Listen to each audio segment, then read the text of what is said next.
명당 자리를 차지한 효자. 충남 홍성군 장곡면 월계리에는 옥으로 된 병에 물이 담긴 모양을 하고 있는 명당이 있어 옥고 주수묘라 불리는 자리가 있답니다. 홍주 고을에서 김명사라면 모르는 사람이 없을 정도로 유명했던 그 직관이 지금 숨을 거두려는 것이지요. 오랫동안 병석에 누워있다가 세상을 마지막으로 바라보고 있는 김명사는 오히려 빙글에 웃음을 머금고 있었어요. 가끔 숨을 몰아쉬는 아버지 곁에 무릎을 꿇고 앉은 아들은 절규하며 눈물을 흘렸답니다. 인명은 제천이니라. 사람이 늙으면 죽는 것이 하늘의 뜻이거늘 어찌 그리 슬퍼하느냐. 나는 하늘의 뜻을 따를 뿐이다.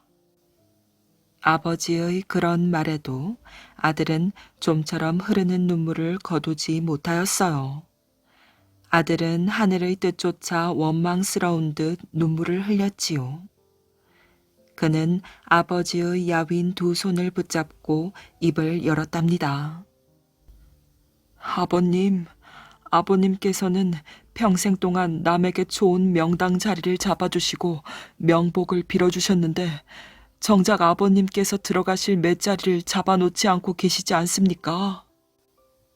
그래, 아버지가 들어갈 맷자리까지 스스로 잡아놓는다면 그 아들은 부모에게 무슨 효도를 할 수 있겠느냐.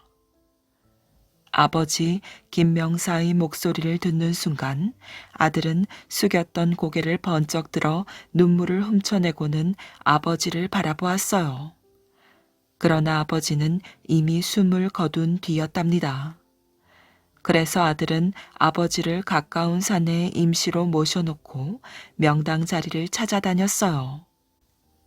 자신이 들어갈 맷자리를 스스로 잡아놓으면 아들은 부모에게 무슨 효도를 할 수 있겠느냐라는 아버지의 목소리가 잠시도 아들의 귓가에서 떠나지 아니하였지요. 아들은 아버지를 위하여 명당 자리를 꼭 찾아내야 한다는 굳은 결심을 하고 아버지 김명사와 쌍벽을 이루고 있던 가실에 사는 이명사를 찾아갔어요. 아들로부터 김명사의 이야기를 듣고 난 이명사는 고개를 끄덕이고는 나지막이 말하였지요. 그렇잖아도 내가 생각하고 있었네. 나하고 가장 친분이 가까운 분이 자네 아버지 김명사가 아니던가. 그러나 명당 자리는 직관이 마음대로 골라주는 것이 아니고 하늘에서 그 사람에게 주는 것이지. 직관은 하늘의 뜻에 따라 움직일 뿐일세. 그러면서 이명사는 잠시 먼 산 위의 하늘을 바라보았어요. 하얀 구름 사이의 하늘은 유난히 푸르렀답니다. 한참 산을 바라보던 이명사는 언뜻 지나가는 말처럼 속삭였어요. 그래, 자네 집은 올 가을 추수가 500석이라 했나? 네, 그렇습니다. 아들은 무심코 대답하고 스스로 깜짝 놀랐어요. 이 명사의 말 속에는 말로써 표현하지 아니한 깊은 뜻이 숨어 있음을 깨달았지요. 참으로 크고 높은 뜻이었어요. 하늘의 뜻을 알기 위해서는 사람으로서 최선을 다해야 한다는 것이지요. 집으로 돌아온 아들은 추수한 500석을 모두 팔아 헐벗고 가난한 사람들을 찾아 도와주기 위해서 길을 떠났답니다. 산을 넘고 물을 건너 전국을 누비며 돌아다녔지요. 그러는 동안 아들은 굶주리는 사람들이 수없이 많다는 것을 알게 되었어요. 가난 때문에 성실하게 살아가지 못하는 비극을 보고 자신이 지금 하고 있는 일이 얼마나 늦었는가를 비로소 깨달을 수가 있었답니다. 그래서 배고파 울부짖는 사람에게 먹을 것을 나누어 주고 병들어 알아누운 사람에게는 의원을 불러 치료를 해 주었어요. 모두 기쁜 마음이요, 진실된 마음이었지요. 결국 반년도 못 되어 빈손으로 돌아온 아들은 가벼운 마음으로 이명사를 찾아갔어요. 이명사는 김명사 아들의 이야기를 다 듣고 나서 비로소 명당 자리를 찾아 산속을 헤맸답니다. 여러 날 산을 헤매던 이명사는 걸음을 멈추었어요. 웬 사나이가 땅을 파고 있는 것이었지요. 이 미련한 사람아, 아무리 어머니가 살아생전 방탕한 생활을 하였기로 가시덤불 사이에 묘를 쓰려 하다니 내가 좋은 자리를 잡아주리라. 땅을 파던 사나이는 행실이 나빠 사람들로부터 지탄을 받아오던 여인의 아들이었어요. 그는 맷자리를 파다 멈추고 이 명사의 말에 따라 다른 곳에 무덤을 썼답니다. 그런데 이 명사의 말은 그 가시덤불 사이야말로 천하의 명당이라는 것이었어요. 아들은 아버지인 김명사의 장례를 치르려고 그 자리에 초막을 짓고 아버지의 명복을 빌었답니다. 그런데 초막을 지은 땅 속에서 남녀가 서로 다투는 소리를 듣게 되었어요. 유심히 듣고 보니 남자는 아버지인 김명사요, 여자는 행실이 나빴던 그 여인이었어요. 아들이 잡은 명당 자리를 빼앗았다는 앙칼진 여인의 목소리에 살아서 행실이 나쁘더니 죽어서까지도 나쁘다고 꾸짖는 아버지인 김명사의 목소리가 들려왔지요. 아들은 다투는 소리가 계속 나자 곧 이명사를 찾아가 어찌하면 좋으냐고 물었답니다. 그러자 그는 무릎을 꿇고 하늘을 우러러 보더니 하늘에서 곧 심판을 내릴 것이라고 알려주었어요. 아들은 이명사와 함께 아버지 김명사의 초막으로 다시 돌아왔답니다. 그러자 하늘에서 노한 목소리가 우렁차게 들려왔어요. 천하의 못된 계집이로구나. 살아서 음탕한 짓을 일삼던 네가 어찌 명당 자리를 탐내는가? 너는 지금 이명사가 골라준 자리도 과분한 줄 알거라. 어서 썩 제자리로 물러가지 못할까? 벼락 같은 소리가 끝나자 여인은 앙칼진 소리를 지르고 곧 사라졌답니다. 그리고 한동안 시간이 지났어요. 바람이 나지막하게 일어나면서 어디서인지 아버지 김명사의 목소리가 들려왔지요. 아들아, 정말 너는 내 아들로서 할 일을 다 하였구나. 장하다. 그리고 이명사, 자네는 친분을 버리지 아니하고 내 아들이 올바로 살아가는 법까지 가르쳤으니 정말로 고마우이. 어찌 감사해야 할지 모르겠구려. 김명사의 목소리가 바람 속에서 사라지자 푸른 하늘을 감싸고 있던 구름 조각들이 일제히 흩어지면서 맑은 햇살이 쏟아졌어요. 효심으로 차지한 명당 자리가 옷같이 하얗게 빛나고 있었답니다. 소매 속에 감춘 감귤. 조선시대 성종 임금 때의 일이랍니다. 마침 잠이 오지 않는구나. 성희안과 함께 술이나 한잔 해야겠다. 성종 임금은 성희안을 불러 술자리를 마련하였어요. 성희안은 임금님이 무척 아끼는 관리 중 한 사람이었지요. 그대와 마시는 술이니 안주를 특별히 준비하라고 하였네. 성희안은 술과 함께 차려진 안주를 보고 깜짝 놀랐답니다. 아니, 감귤이잖아. 성희안의 입안에 침이 가득 고였답니다. 새콤달콤한 감귤은 아무나 맛볼 수 있는 것이 아니었거든요.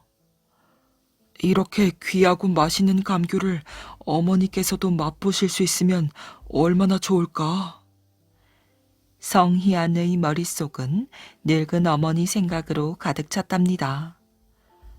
그래, 감귤을 몇 개만 숨겨서 집으로 가져가야겠다. 성희안은 감귤 몇 개를 슬쩍 소매자락 속에 숨겼어요. 임금님과 성희안은 이런저런 이야기를 나누며 오랫동안 술을 마셨답니다. 그러는 사이 두 사람 모두 술에 취하고 말았지요. 성희안은 어찌나 많이 취했는지 임금님께 인사도 제대로 드리지 못할 지경이었어요. 여봐라, 대감이 많이 취하였으니 업어다 드리도록 하여라. 임금님은 내관을 시켜 성희안을 업고 나가게 하였답니다. 그런데 내관이 막 성희안을 들쳐업고 가려고 할 때였어요. 대굴대굴 성희안의 소매 속에서 감귤 몇 알이 굴러 떨어졌지요. 모두들 입이 떡 벌어졌어요. 임금님 앞에서 물건을 훔쳐가는 것은 큰 죄였기 때문이지요. 하지만 임금님은 아무 말이 없었답니다. 다음 날 임금님은 성희안을 불러오게 하였어요. 성희안은 임금님 앞에서 고개를 들 수가 없었지요. 그렇게 큰 죄를 지었으니 죽어도 할 수 없다.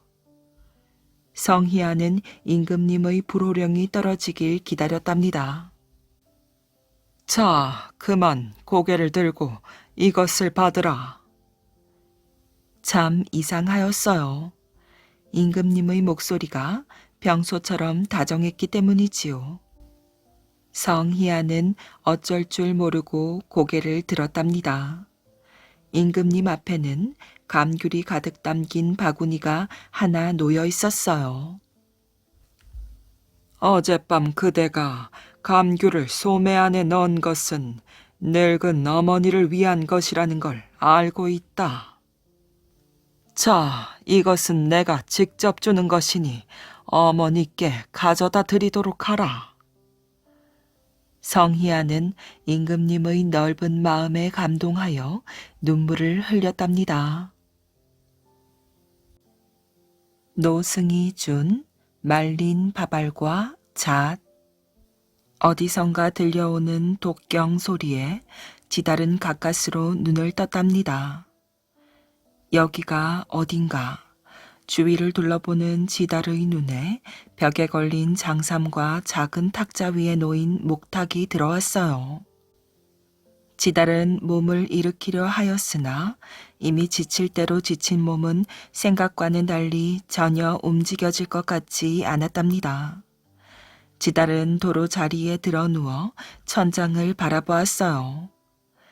방 안에 호롱불이 켜져 있는 걸로 보아 밤인 듯 하였지요. 흐릿한 불빛이 가물가물 어리는 천장에 그리운 어머니의 모습과 사랑하는 노화의 얼굴이 둥근 달처럼 떠올랐어요. 지달은 버릇처럼 깊은 한숨을 내쉬었지요.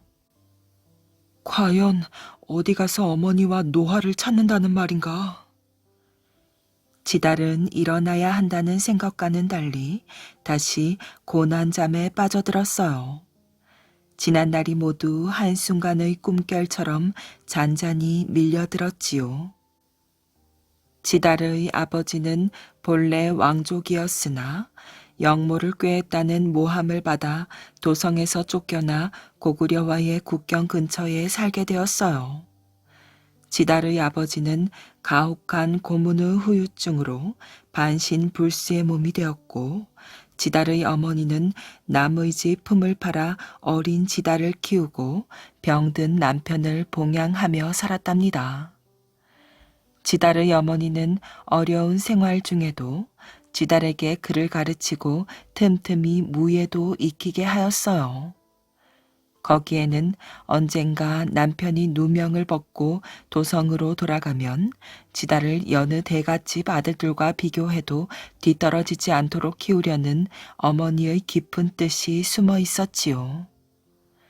어머니의 간절한 바람 때문인지 어려서부터 지달은 총명하고 무예가 뛰어나 또래의 아이들 중에 지달을 당할 아이가 없었답니다. 지달이 17살 되던 해였어요. 그 당시 백제에도 지금의 병역 의무처럼 국경에서 3년간 나라를 지키는 수잘이라는 제도가 있었는데 지달에게도 그 임무가 떨어졌지요. 지달은 병든 아버지와 혼자 살림을 꾸리시는 어머니가 제일 큰 걱정이었지만 또한 남몰래 마음속으로 사모하고 있는 여인 노화도 마음에 걸렸답니다. 그러나 나라의 명을 받은 이상 거역할 수도 없는 노릇이었지요. 지달은 수자리로 가기 전날 밤 마을 뒷동산에서 노화를 만나 자신의 속마음을 털어놓고 기다려달라고 말하였어요. 노화는 사과처럼 얼굴을 붉히며 조용히 고개를 끄덕였지요. 지달과 노화는 지달이 수자리를 마치고 돌아오는 대로 혼인식을 치르기로 손을 걸고 약속하였어요.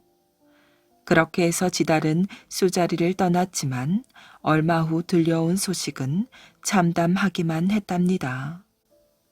고구려군이 지달의 마을을 급습하여 집집마다 불을 지르고 양민들을 학살한 뒤 젊은 처녀만 붙잡아 고구려로 되돌아갔다는 것이었어요.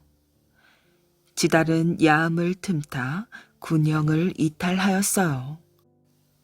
군인이 군영을 이탈한다는 것은 곧 죽음을 의미했지만 지달은 도저히 그대로 있을 수가 없었답니다. 더군다나 지달의 무예 실력이 아무리 높아도 영모를 꾀하고 귀양살이를 하는 처지라는 것을 안 부대원들은 너나 할 것 없이 지달과 친해지기를 꺼리고 멀리하려 하였어요. 어차피 매사에 흥미를 잃은 지달은 죽을 때 죽더라도 가족의 생사와 사랑하는 노화를 한 번이라도 더 보고 죽는 것이 나을 것이라고 생각했던 것이랍니다. 어렵사리 자신이 살던 마을에 도착한 지달은 땅바닥에 털썩 주저앉고 말았지요. 마을은 흔적조차 없이 불태워졌으며 살아남은 사람이라곤 단 한 명도 없었답니다. 지달은 아버지와 어머니를 목 놓아 부르다가 고구려로 끌려간 노화를 찾아야겠다는 일념으로 몰래 고구려의 국경을 넘었지요. 그리하여 노화의 행방을 찾아 여기저기 수소문하며 고구려 땅을 돌아다니다가 오늘 낮에 그만 기진맥진한 상태로 길바닥에 쓰러져 버린 것이랍니다. 생각해보면 지달이 살아난 것은 거의 기적에 가까웠어요. 군영을 이탈한 이후 아무것도 먹지 못했을 뿐만 아니라 계속하여 돌아다니느라 제대로 잠도 자지 못했던 것이지요. 지달이 초죽음이 되어 길가에 쓰러져 있는 것을 암자의 노승이 발견하여 이곳으로 데려온 것이었어요. 이놈, 어서 일어나지 못할까? 젊은 놈이 해가 충천에 뜨도록 자빠져 자면서 이 늙은이를 굶긴단 말이더냐. 지달은 호령 소리에 놀라 얼른 눈을 뜨고 자리에서 일어났어요. 냉큼 방에서 나오너라 이놈.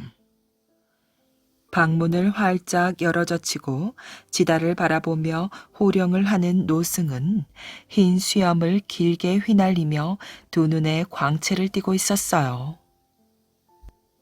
지달은 놀라 쏜살같이 밖으로 튀어나갔지요. 어서 밥을 짓거라.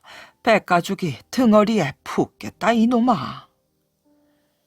지달은 얼떨결에 방 옆에 딸린 부엌으로 들어가 아궁이에 불을 지펴 밥을 지었답니다. 지달은 정성껏 밥을 지어 밥 2그릇과 수저 2벌을 차려 개다리 소반에 받쳐들고 방으로 들어가 노승 앞에 놓았어요. 이놈, 왜 밥그릇이 2개냐? 예? 영문을 몰라 가만히 서 있는 지달을 향해 노승은 큰 소리로 고함을 질렀답니다. 너는 부엌에 가서 누룽지나 먹어라. 지달은 아무 말도 못하고 부엌으로 나가 솥에 누른 누룽지를 긁어 먹었어요. 며칠이 지나자 지달은 예전처럼 기력을 회복할 수 있었답니다. 지달은 행장을 꾸려 노승에게 인사를 올렸어요. 스님, 고맙습니다. 이제 웬만큼 기력도 회복했으니 이제 제 갈 길을 갈까 합니다. 이런 배은 망덕한 놈을 보았나. 길거리에서 죽어가는 놈을 데려다가 며칠 동안 먹여주고 재워주며 살려놓았더니 이제 와서 은혜를 무시하고 떠난다는 것이냐. 스님, 살려주신 은혜는 백골난망이옵니다만. 이놈, 배고프구나.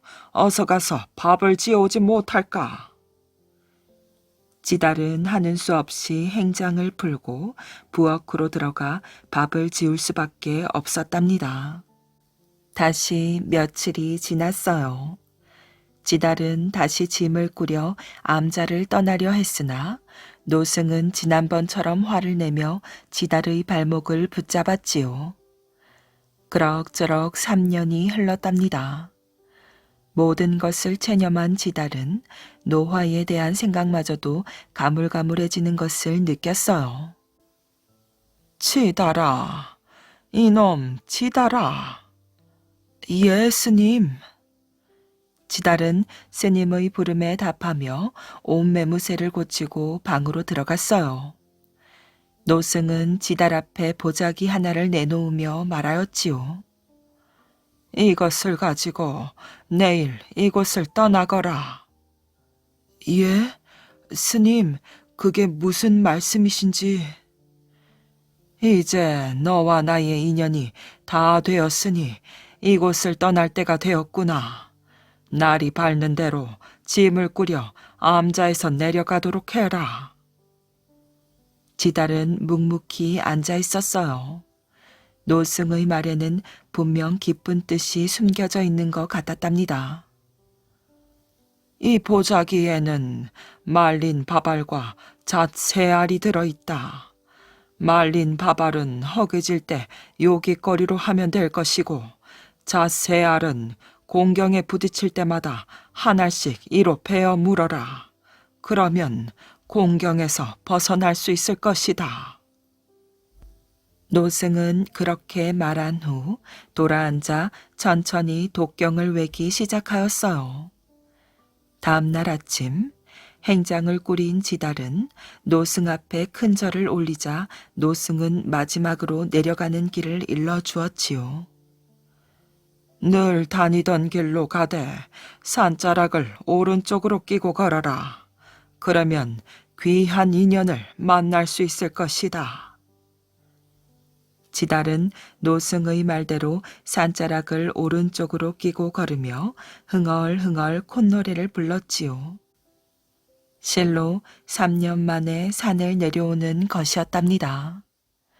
산 중턱을 가로질러 내려오다가 지달은 잠시 바위 위에 걸터앉아 땀을 식혔어요. 초봄의 다소 쌀쌀한 바람이 이마에 맺힌 땀방울을 훑고 지나갔지요. 물을 좀, 물. 어디선가 들려오는 신음소리에 지달은 반사적으로 바위에서 일어났어요. 그 소리는 지달이 앉아있는 바위 뒤쪽 숯불 속에서 들려왔어요.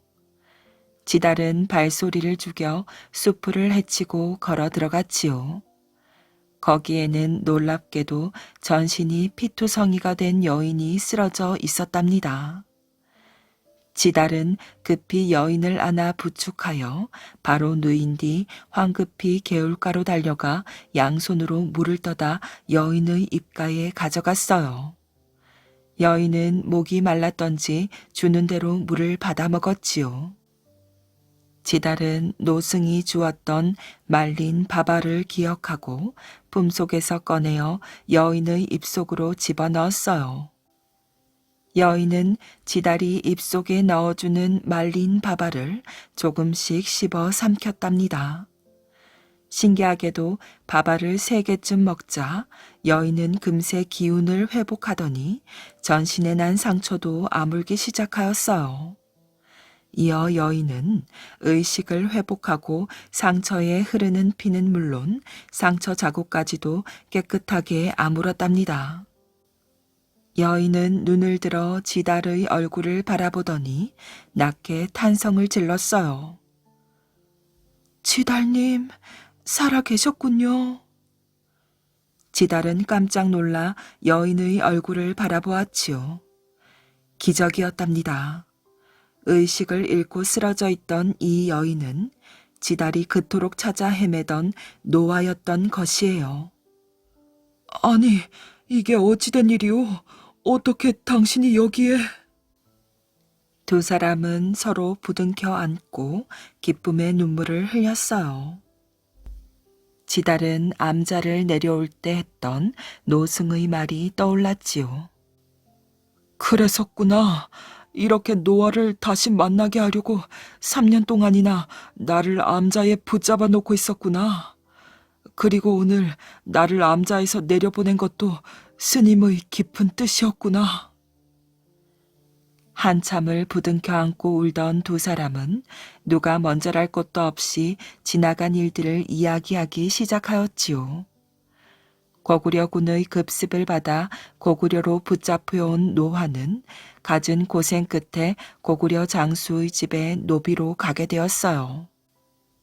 그곳에서 3년 동안 노비로 있다가 오늘 장수의 동생 집으로 첩살이를 가게 되었는데 마침 이 산을 넘어가다가 산적대를 만나 일행들은 모두 죽고 자신은 칼에 맞아 숲을 속에 버려졌다는 것이었어요. 지달과 노아는 곧 백제로 돌아가기 위해 숲풀에서 나와 산길을 걸어 내려갔어요. 그런데 이게 웬일인가요?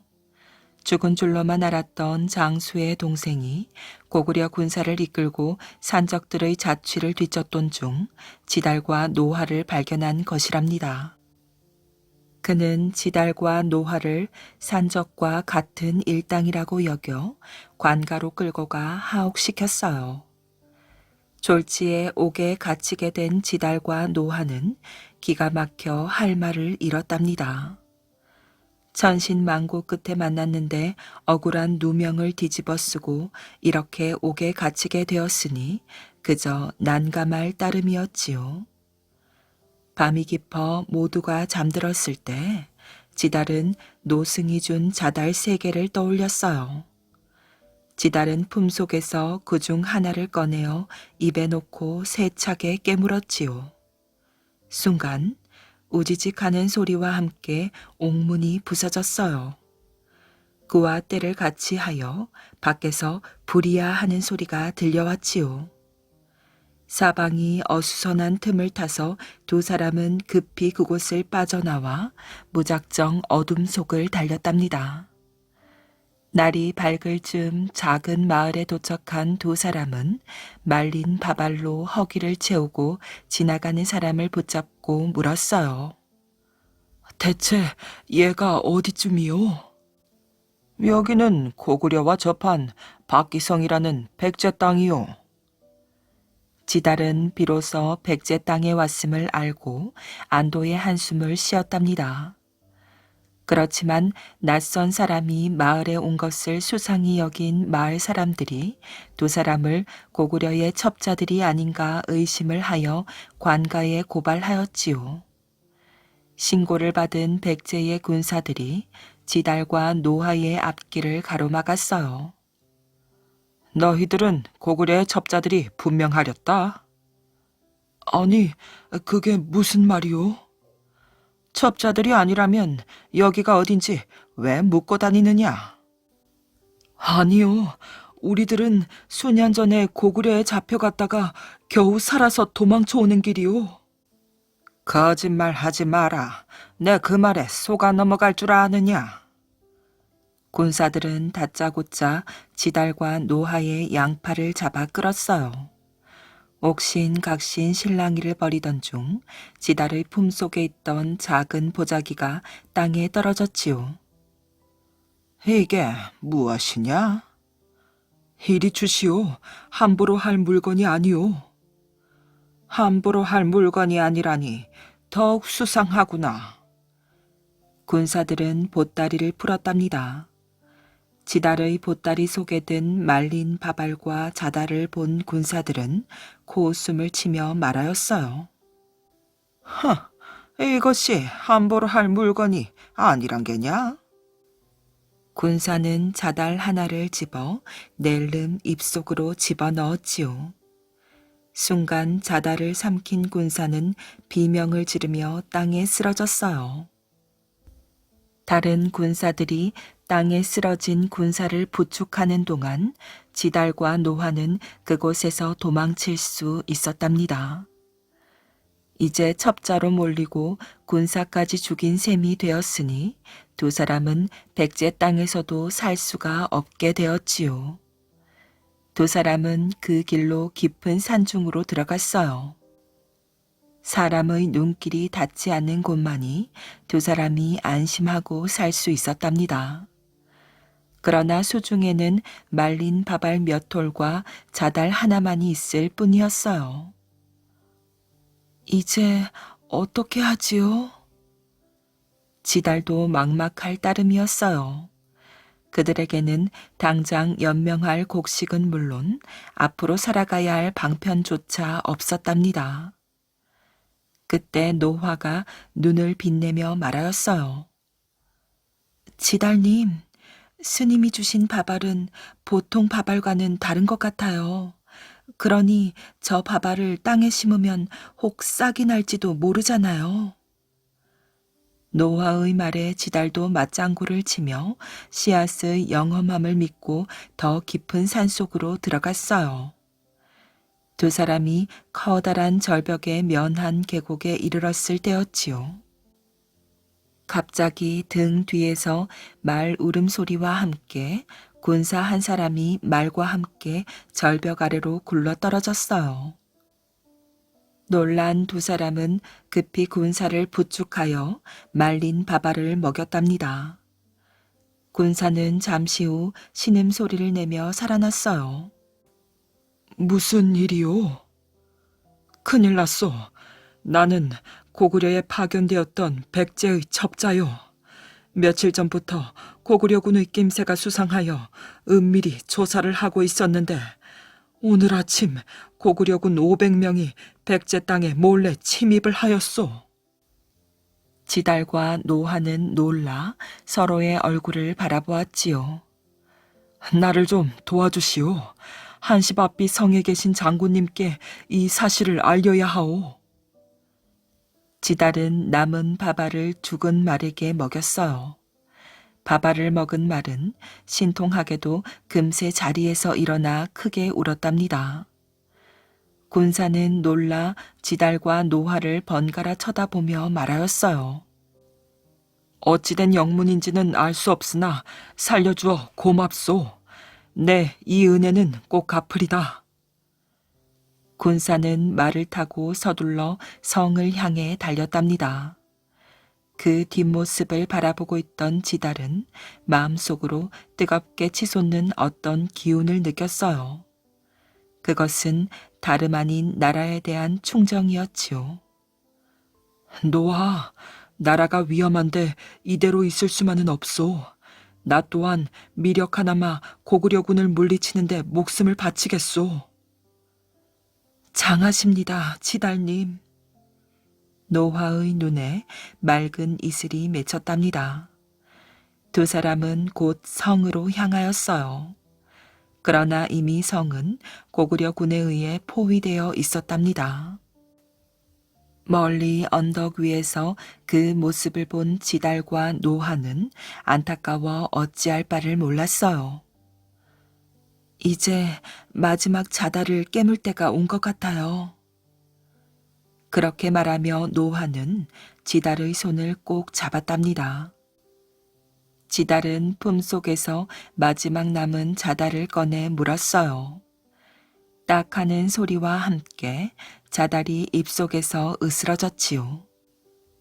다음 순간 우레와 같은 소리와 함께 산 위의 바위들이 한꺼번에 성을 포위하고 있던 고구려 군사들을 향해 쏟아지기 시작하였어요. 갑작스레 굴러떨어지는 바위에 맞아 고구려 군사들은 순식간에 전멸했답니다. 성 안에서 원군이 오기만을 기다리고 있던 백제군들은 뜻밖의 일에 놀라 하늘이 백제를 도운 것이라 하며 기뻐하였답니다. 그러나 장군은 이 일을 이상히 여겨 바위가 굴러떨어진 산으로 군사들을 보내었어요. 군사들은 얼마 지나지 않아 지달과 노화를 데리고 왔답니다. 장군은 지달과 노화가 보통 사람이 아니라고 여겨 신중하게 물어보았어요. 산에서 바위가 굴러떨어진 것이 너희와 관련이 있는 것이냐? 장군 앞에 무릎을 꿇은 지달과 노화는 지금까지의 일을 장군에게 모두 말했답니다. 지달의 말이 계속되는 동안 노화는 소리 없이 눈물만 흘렸지요. 지달의 말을 다 들은 장군은 두 사람을 극진히 대접하였어요. 얼마 후 지달과 노화의 일은 고위 왕에게 보고되었지요. 이미 지달의 아버지가 영모를 꾀한 것이 모함이라는 사실이 밝혀진 터였기에 고위 왕은 지달을 다시 왕족에 복원시키고 큰 상을 내렸답니다. 보리 이삭에 달린 보리알.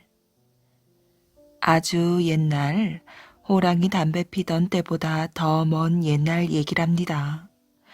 그때는 보리 이삭에 보리알이 500알 정도 달려 있었지요. 그래서 보리 이삭 하나만 있어도 배불리 먹을 수가 있었어요. 그러던 어느 날 어머니와 아이가 보리밭 옆을 걸어가고 있었지요. 그런데 밭동 옆의 도랑을 건너뛰다가 아이가 그만 도랑에 빠지고 말았답니다. 엄마, 나 어떡해? 아이는 차가워 죽겠다며 엉엉 울었어요. 그러자 어머니는 아이를 안고 밭둑으로 나왔답니다. 그리고는 보리 이삭을 마구 뜯어 아이의 몸에 묻은 흙탕물을 닦아주었어요. 그것을 본 하느님은 매우 화가 났지요. 어허, 저런 고얀 노릇이 있나. 먹는 음식을 가지고 흙탕물을 닦아버리다니. 사람이란 보리를 먹을 자격이 없구나. 이제부터는 보리 이삭에 보리알이 하나도 달리지 않게 하겠노라.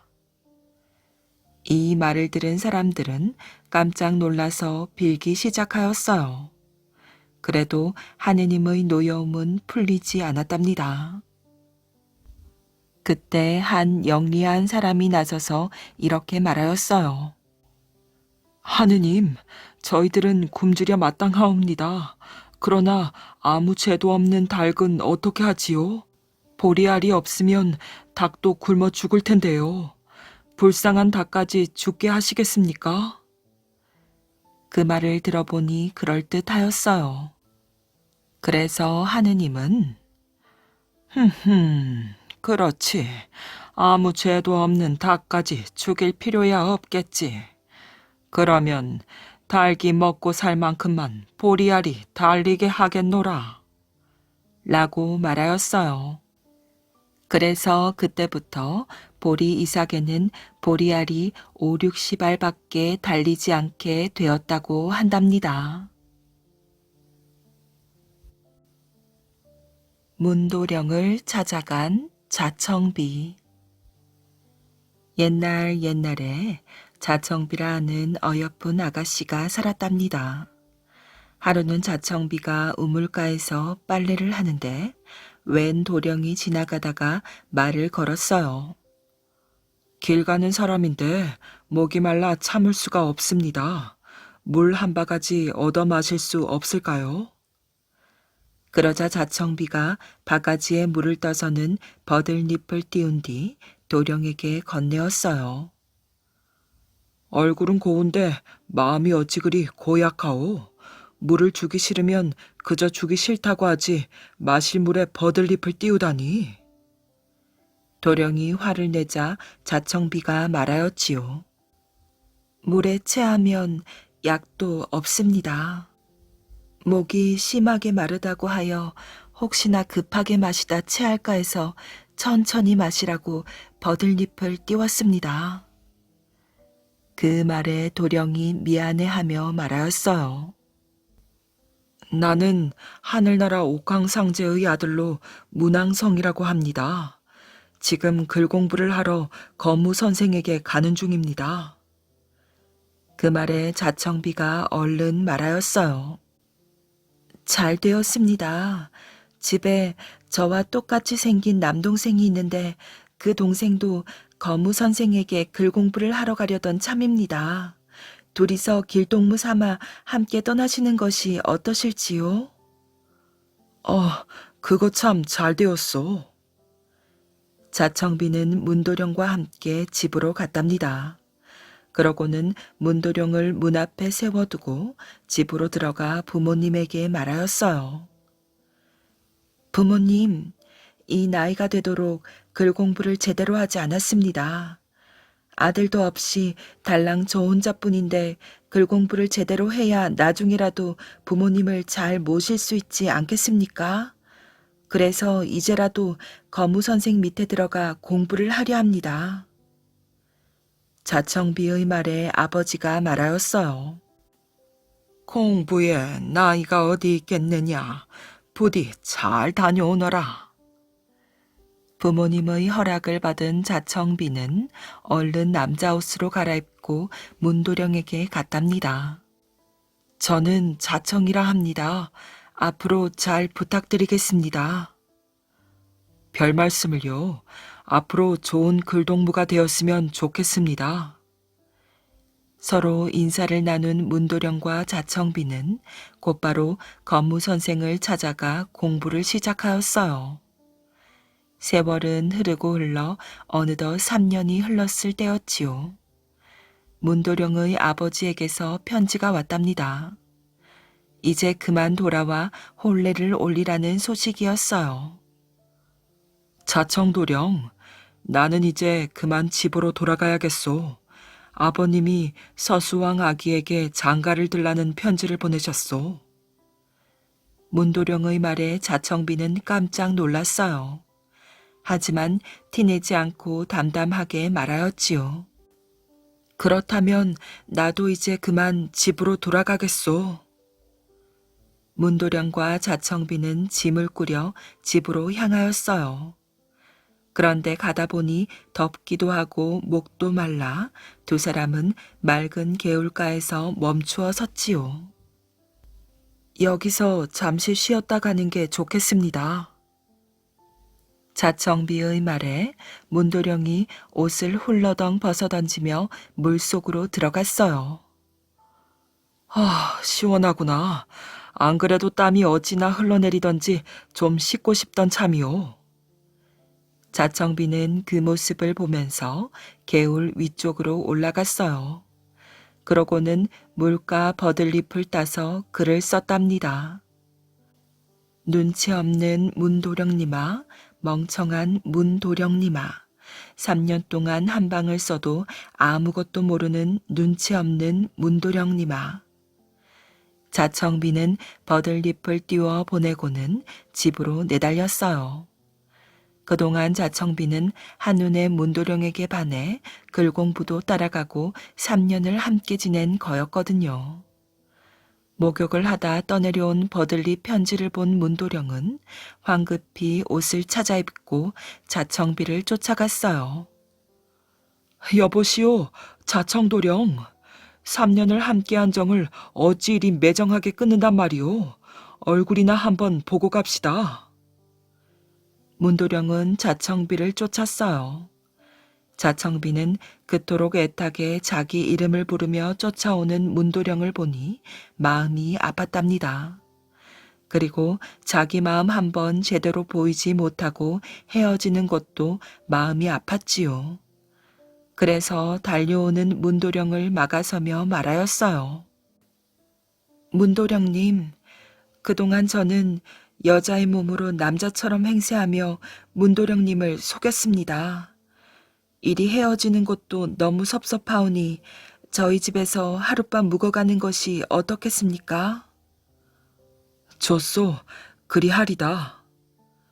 문도령이 흔쾌히 대답하였어요. 자청비는 문도령을 부모님 모르게 방으로 데리고 들어갔어요. 그리고 문도령을 자기 방 병풍 뒤에 숨겨놓고 밤이 오기를 기다렸지요. 모두가 잠든 깜깜한 밤중에 자청비가 물었답니다. 저를 두고 다른 사람에게 장가를 가겠습니까? 아니요. 그러기 싫으나 부모님의 명령이라 우선 집으로 돌아가야 하오. 가서 그대와 혼약하겠다고 부모님께 말하겠소. 그렇다면 언제까지고 도령님을 기다리겠습니다. 자청비와 문도령은 굳게 약속을 하고는 잠자리에 들었어요. 첫 딸기 울자 문도령이 하늘나라로 돌아갈 채비를 하며 말하였지요. 이 박씨를 줄 터이니 박씨를 심어 열매가 자라고 그 열매를 따게 될 때까지 내가 안 오면 죽은 줄 아시오. 그러면서 문도령은 자청비에게 박씨 하나를 주었어요. 문도령이 떠나자마자 자청비는 그 박씨를 심었답니다. 하지만 새싹 순이 나고 줄기가 돋아 하늘 높은 줄 모르고 자라 열매를 맺어도 문도령에게서는 아무 소식이 없었지요. 그러자 애가타게 문도령을 기다리던 자청비는 문도령을 찾아 나섰답니다. 자청비는 온갖 고생을 하며 하늘로 올라가는 길을 찾았어요. 그런데 하루는 길을 가다 보니 눈에 익은 곳이 나타났지요. 예전 문도령과 함께 글 공부를 하던 곳이었어요. 자청비가 옛 생각에 잠겨 골짜기를 걷고 있는데 하늘나라에서 내려온 시녀들이 슬피 울면서 앉아 있었지요. 여보시오, 무슨 일로 여기 주저앉아 울고 계십니까? 자청비가 묻자 한 시녀가 대답하였어요. 하늘나라 문도령님이 자청비와 함께 목욕하던 물맛이라도 보고 싶다고 하면서 물을 떠오라고 하셨습니다. 한데 그곳이 어느 곳인지 통 알 길이 없어 울고 있습니다. 그 말에 자청비가 뛸 듯이 기뻐하며 말하였어요. 내가 바로 자청비입니다. 목욕하던 곳을 알려줄 테니 저도 하늘나라로 데려가 주십시오. 정말입니까? 그럼 그렇게 하시지요. 자청비는 시녀들에게 목욕하던 개울의 물을 떠주고 시녀들은 자청비를 하늘나라로 올려다 주었어요. 그러고는 문도령의 집 앞까지 데려다 주었지요. 자청비는 밤이 깊을 때까지 문도령의 집 앞에서 기다렸어요. 그런 뒤 날이 완전히 저물고 보름달이 떠오르자 나무 위로 올라가 노래를 불렀지요. 저 달이 곱기는 곱다만 우리 문도령님 얼굴보다 고울까. 자청비의 노랫소리에 문도령이 버선발로 달려나왔어요. 이게 누구요? 자청비 아니요? 이곳까지 어떻게 오셨소? 문도령은 자청비를 얼른 집으로 데리고 들어갔어요. 그러고는 부모님 앞에 나아가 말하였지요. 새 옷이 보기 좋으나 묵은 옷만큼 따뜻하지 않고 장도 새 장보다는 묵은 장이 단 것처럼 사람도 새 사람보다는 묵은 사람이 좋습니다. 저는 새 사람에게 장가들지 않겠습니다. 저를 찾아 험한 길을 마다 않고 달려온 자청비와 결혼하겠습니다. 그러자 아버지가 말하였어요. 오냐, 자청비는 우리 집 며느리 될 자격이 있다. 어머니도 말하였어요. 오냐, 자청비는 너의 각시가 될 자격이 있다. 이렇게 해서 문도령과 자청비는 하늘나라에서 결혼을 하고 행복하게 오래오래 잘 살았답니다. 노루와 박군, 황소. 먼 옛날 어느 마을에 욕심 많기로 소문난 부자가 살았답니다. 이 부자는 사람들에게 땅을 나누어 주고 농사가 잘 되면 몇 배로 갚게 하였지요. 어느 해 가을, 심한 가뭄으로 굶어 죽는 사람들이 많았답니다.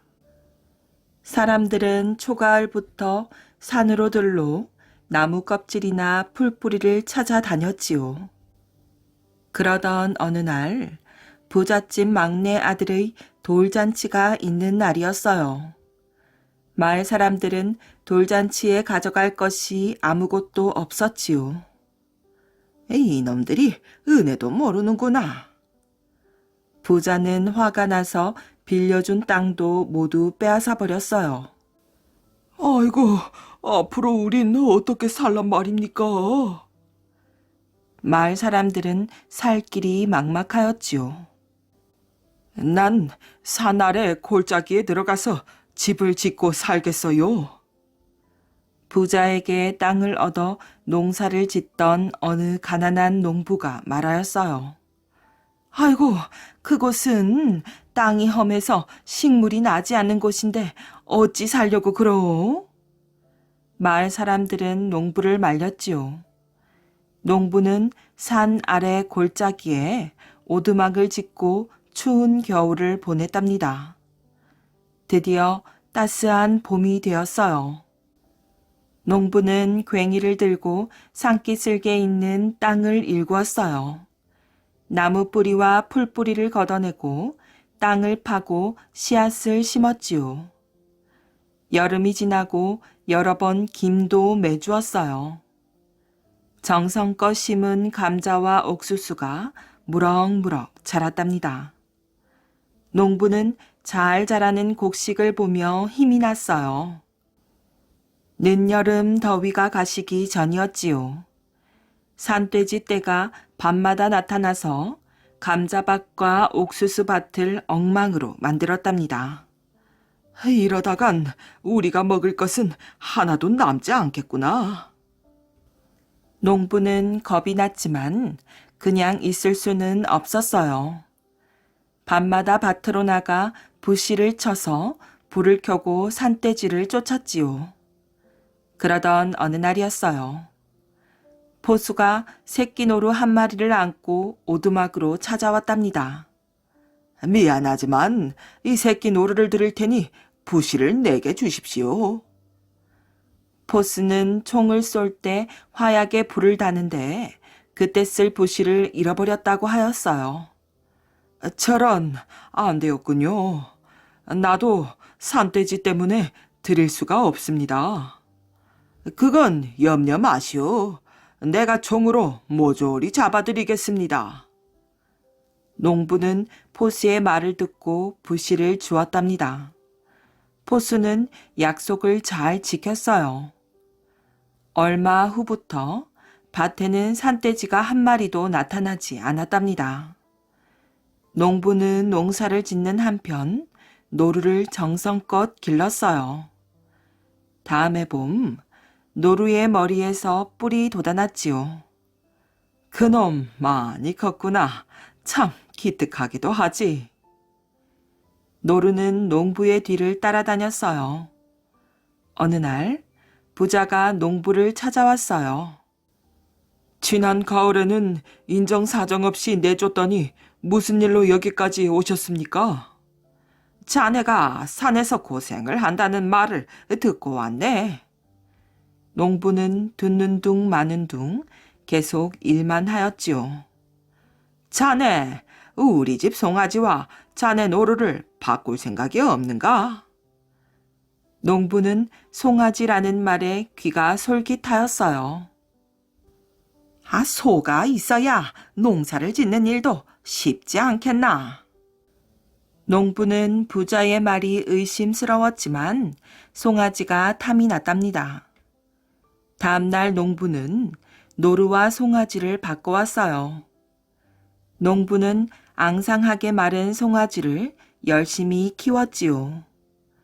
송아지는 한두 해가 지나자 포동포동 살찐 황소가 되었답니다. 먹성도 좋고 몸집도 커서 일도 잘 할 것 같았어요. 어느 날 부자가 또다시 찾아왔지요. 자네, 내 덕에 황소를 얻었지 않았나? 이번에는 황소와 황토밭을 바꾸지 않겠나? 이번에도 부자는 농부의 표정을 살펴보았어요. 소야 죽으면 그만이지만 땅이야 없어지지 않는 재산이 아닌가? 부자는 황소를 바라보았지요. 농부는 부자의 말에 황소를 보내고 말았답니다. 농부는 황토밭 근처로 이사를 하였어요. 마을 사람들은 황소와 밭을 바꿨다고 하여 황소밭이라고 불렀지요. 봄이 되자 농부는 씨를 뿌리고 거름을 듬뿍 주었답니다. 이런, 곡식은커녕 풀 한 폭이 나지 않다니? 농부는 곰곰이 생각해 보았어요. 부자는 일부러 여위어 죽게 된 송아지를 살찌게 하려고 노루와 바꾼 것이었지요. 그런 다음 황소가 탐이 나니 황토밭과 바꾼 것이었어요. 이런 나쁜 놈 같으니라고. 그제야 부자의 속셈을 알게 된 농부는 주먹을 불끈 쥐며 부자에게 달려갔답니다. 영감마님, 제 황소를 도로 주십시오. 이놈이 네가 바꾼 황소를 어찌 달라고 한단 말이냐? 부자는 오히려 화를 내며 농부를 내쫓았어요.